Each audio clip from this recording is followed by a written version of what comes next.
स्वामी राम सुखदास जी महाराज कहते हैं, मनुष्य का वास्तविक संबंध क्या है।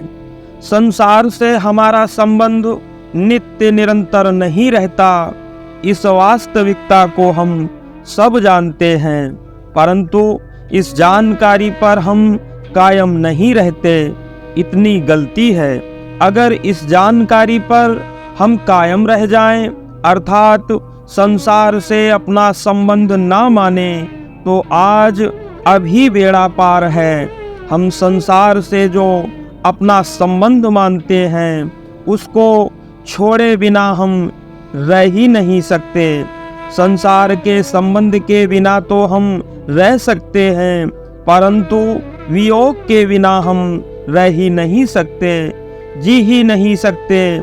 इस बात पर आप खूब ध्यान देकर विचार करें। संसार की जिन वस्तुओं, व्यक्तियों, पदार्थों के साथ हम अपना संबंध मानते हैं, उनके संबंध से हमें उतना सुख नहीं मिलता जितना उनके वियोग से मिलता है। जैसे हमें गाढ़ी नींद आती है, तो उस समय हमारा किसी व्यक्ति या वस्तु से किंचिन मात्र भी हमारा संबंध नहीं रहता। गाढ़ी नींद में हम संपूर्ण वस्तु, व्यक्तियों को भूल जाते हैं। उनको भूलने से जितना सुख मिलता है, उतना सुख उनको याद रखने से, उनके साथ रहने से नहीं मिलता। यह हम सबका अनुभव है। अब आप जरा ध्यान देकर इस बात को ठीक तरह से समझें। नींद लेने की प्रवृत्ति हमारी जन्म से ही है। आप याद करें, बचपन से लेकर आज तक नींद लेते ही रहे हैं, अर्थात संसार को भूलते ही रहे हैं। नींद लिए बिना, यानी संसार से विमुख हुए बिना हम 8 प्रहर भी जी नहीं सकते। अगर कई दिन नींद ना आए तो मनुष्य को पागलपन हो जाएगा। जितनी खुराक नींद से हमें मिलती है, उतनी खुराक पदार्थों से, व्यक्तियों के संबंध से नहीं मिलती। व्यक्तियों और पदार्थों से संबंध रखने से और थकावट ही होती है। नींद से वह थकावट मिटती है और शरीर, इंद्रियां, अंतःकरण में नई शक्ति, स्फूर्ति, ताजगी आती है। पदार्थों और व्यक्तियों के संबंध से ताजगी नष्ट होती है। बचपन में हमें खिलौने जितने अच्छे लगते थे, उतने पदार्थ और व्यक्ति अच्छे नहीं लगते थे। खेल जितना प्रिय लगता था, उतना घर प्रिय नहीं लगता था। अब युवावस्था में रुपए, पैसे अच्छे लगने लग गए। अब खिलौने अच्छे नहीं लगते, पर नींद अब भी वैसी की वैसी अच्छी लगती है। जब खिलौने प्रिय लगते थे, तब भी नींद अच्छी लगती थी और नींद से सुख मिलता था। अब रुपए अच्छे लगने लग गए, तो भी नींद अच्छी लगती है, नींद से सुख मिलता है, परंतु रुपयों को भुलाकर जो नींद आती है, वह नींद रुपयों से भी ज़्यादा अच्छी लगती है। जब विवाह हुआ, तब स्त्री, पुत्र, परिवार बड़ा अच्छा लगने लगा, जिनके लिए रुपए भी खर्च कर देते हैं। परंतु जब गहरी नींद आने लगती है, तब स्त्री को, पुत्र को, मित्र को, कुटुंबियों को भी छोड़ देते हैं, जिनके मोह में फंसकर झूठ, कपट, बेईमानी, ठगी, धोखेबाजी आदि कर लेते हैं। गाढ़ी नींद में त्याग कर देते हैं। जब वृद्धावस्था आती है, तब परिवार में पोता पोती में मोह बढ़ जाता है, परंतु गहरी नींद आने पर इनको भी छोड़ देते हैं। अगर वैराग्य हो जाता है, तो धन, मकान, स्त्री, पुत्र, परिवार आदि को छोड़कर साधु हो जाते हैं, विरक्त त्यागी बन जाते हैं, तब भी नींद लेते हैं।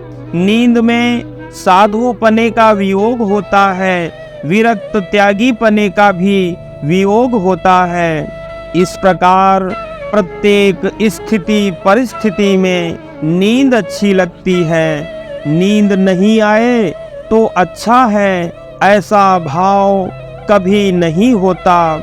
उल्टा नींद आ जाए तो अच्छा है, ये भाव सदा सर्वदा रहता है। नींद लेने की पूरी तैयारी करते हैं, अच्छा बिछौना बिछाते हैं, खूब बढ़िया तकिया लगाते हैं, गद्दा बिछाते हैं, पंखा लगाते हैं, जिससे आराम से नींद आ जाए, हल्ला गुल्ला ना हो, ऐसी व्यवस्था करते हैं। जब नींद आने लगती है तब तरह तरह के भोग, मनोहर दृश्य, सिनेमा आदि नहीं सुहाते।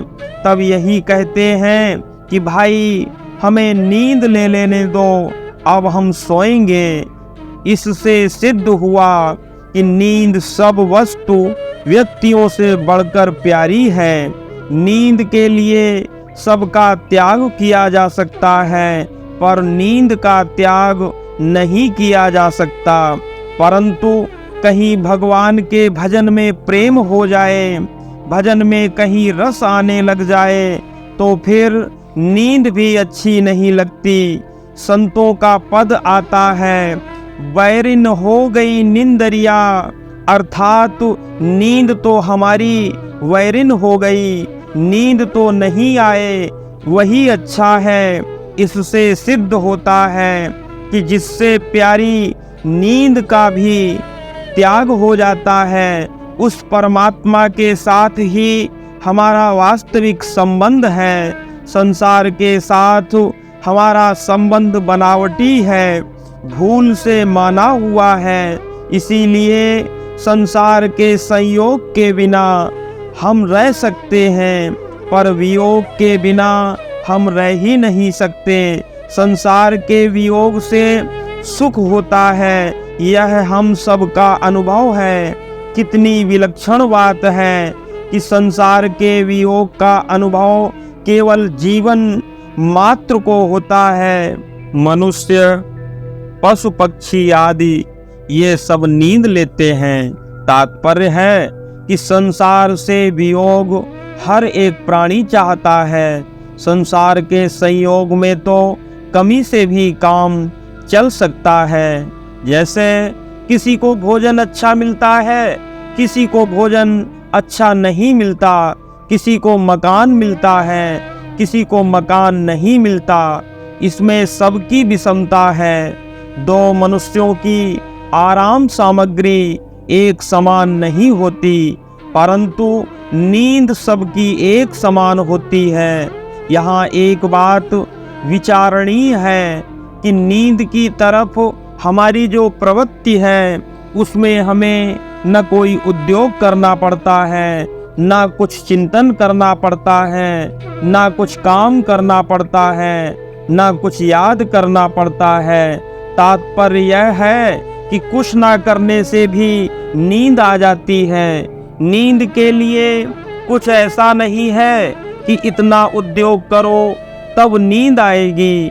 नींद में सबसे संबंध विच्छेद हो जाता है, परंतु संसार के साथ माने हुए संबंध को पकड़े हुए ही नींद ले लेते हैं। इसीलिए जागने पर फिर भी उसमें यानी फिर संसार में लग जाते हैं। फिर भी संसार के साथ माना हुआ संबंध स्थिर नहीं रहता।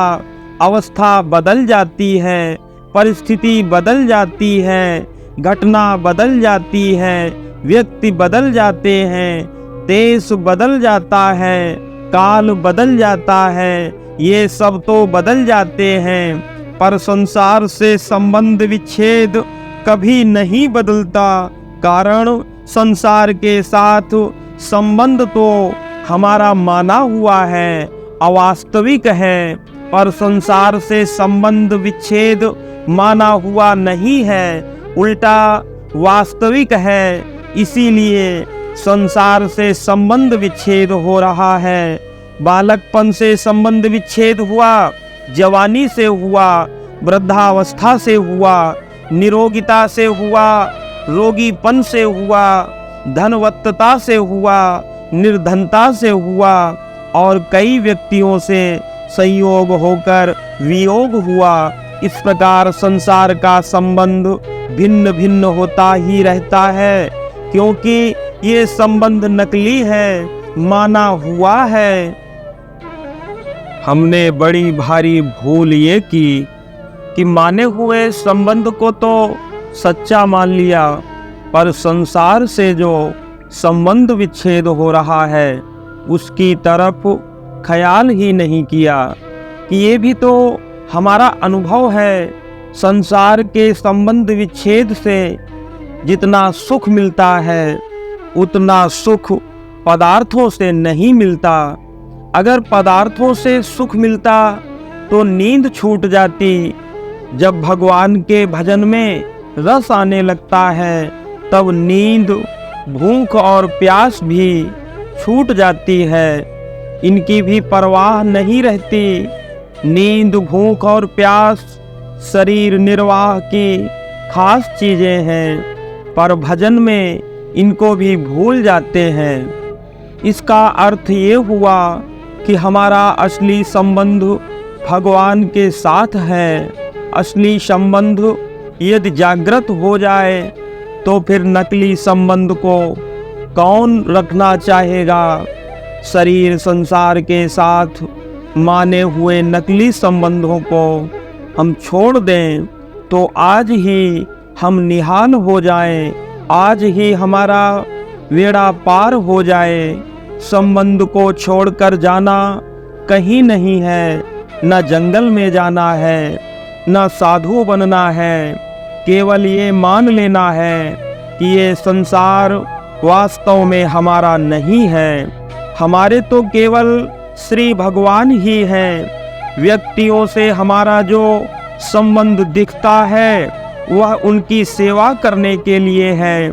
वस्तुओं से जो हमारा संबंध दिखता है वह उनको दूसरों की सेवा में लगाने के लिए है। ना हमारे लिए कोई व्यक्ति है और ना हमारे लिए कोई वस्तु है। जो हमारे कहलाते हैं उन माता पिता, स्त्री, पुत्र, भाई, भौजाई आदि की सेवा कर दो। बस वस्तुओं को तो उनकी सेवा में लगा दो और वे सेवनीय हैं, पूजनीय हैं, आदरणीय हैं। शरीर उनका ही है, इसीलिए शरीर को उनकी ही सेवा में लगा दो। हमने उनसे कुछ लेना नहीं है, हमें उनसे कुछ प्राप्त करना नहीं है। उनकी वस्तुओं को बस उन्हीं की सेवा में लगा देना, इसी को कर्मयोग कहते हैं। कर्मण्येवाधिकारस्ते मां फलेषु कदाचन मां कर्म फल हेतुर्भूर्मा ते संगोस्तु कर्मणि। कर्तव्य कर्म करने में ही तेरा अधिकार है, फलों में कभी नहीं। अतः तू कर्म फल का हेतु मत बन और तेरी अकर्मण्यता में भी आसक्ति ना हो। खूब तत्परता से अच्छी तरह से कर्म करना है, क्योंकि मनुष्य शरीर केवल सेवा करने के लिए ही मिला है, भोग भोगने के लिए नहीं। हमें जो विवेक मिला है वह शरीर के साथ माने हुए संबंध का विच्छेद करने के लिए मिला है, शरीर के साथ चिपकने के लिए नहीं। संसार के साथ हमारा संबंध केवल सेवा करने के लिए है। सेवा के सिवाय संसार से कोई दूसरा मतलब नहीं है। माता पिता की सेवा करनी है, स्त्री पुत्र का पालन पोषण करना है, सेवा करनी है। उनके साथ संबंध मानने से वास्तविक शांति नहीं मिलती। शांति तो उनकी सेवा करने से, संबंध विच्छेद करने से मिलती है।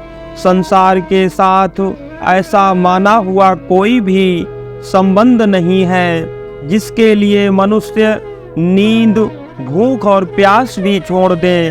परंतु भगवान के साथ संबंध जुड़ने पर नींद अच्छी नहीं लगती, खाना पीना अच्छा नहीं लगता, यहाँ तक कि शरीर का मोह तक भी नहीं रहता, क्योंकि भगवान के साथ हमारा संबंध वास्तविक और असली है। नारद के पूर्व जन्म में आता है कि उनकी माता की मृत्यु हो गई, तब वे जंगल की ओर चल दिए, तो उन्हें ख्याल ही नहीं आया कि जंगल में क्या खाएंगे, क्या पिएंगे, कहाँ रहेंगे। वहाँ एक वृक्ष के नीचे बैठे हैं, उनका मन श्री भगवान में लग गया, समाधिस्थ हो गए और वे अनंत समाधि में चले गए। उनके अपने हृदय में अपने भगवान का रूप दिखने लगा। कुछ दिन बाद सहसा समाधि खुल गई, तो वे बड़े व्याकुल हुए। तब आकाशवाणी हुई कि शरीर के छूटने के बाद जब ब्रह्मा जी के पुत्र के रूप में तुम्हारा जन्म होगा, तब मेरे दर्शन होंगे। ऐसी आकाशवाणी सुनकर नारद जी प्रतीक्षा करने लगे, कब ये शरीर छूटेगा, कब मैं मरूंगा। दुनिया चाहती है कि मैं सदा जीता ही रहूं, और वे चाहते हैं कि मैं मर जाऊं।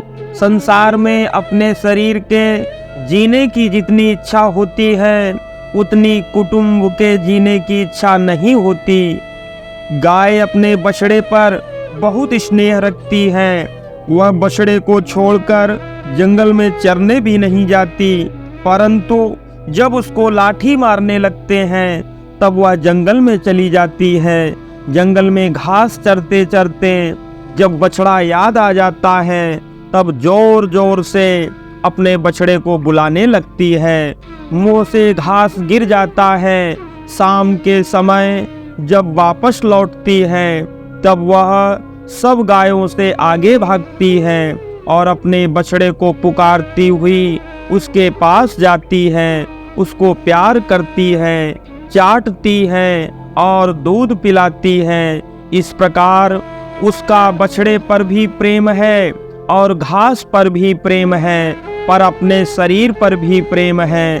जब शरीर पर लाठी पड़ती है, तब बछड़े को, घास को, सबको छोड़ देती है। जब शरीर पर आफत आती है, तब किसी की परवाह नहीं करती। तात्पर्य है कि शरीर में उसका गहरा प्रेम है, बछड़े में शरीर की अपेक्षा कम प्रेम है और घास में उससे भी कम है। अतः शरीर से मोह पशु का भी होता है, परंतु मनुष्य शरीर से मोह छोड़कर भगवान से प्रेम कर सकता है। शरीर तो हरदम बदलता है, ये तो हरदम रहता नहीं, और भगवान हरदम रहते हैं। हम तो भगवान के ही हैं। ये जब पहचान हो जाती है, तब मनुष्य शरीर की आसक्ति, कामना छोड़कर भगवान में ही लग जाता है, यानी भगवदमय हो जाता है। अतः भगवान के साथ हमारा संबंध असली है और शरीर संसार के साथ हमारा संबंध नकली है। इस वास्तविकता को जानकर सब प्रकार से भगवान में लग जाना चाहिए। नारायण नारायण।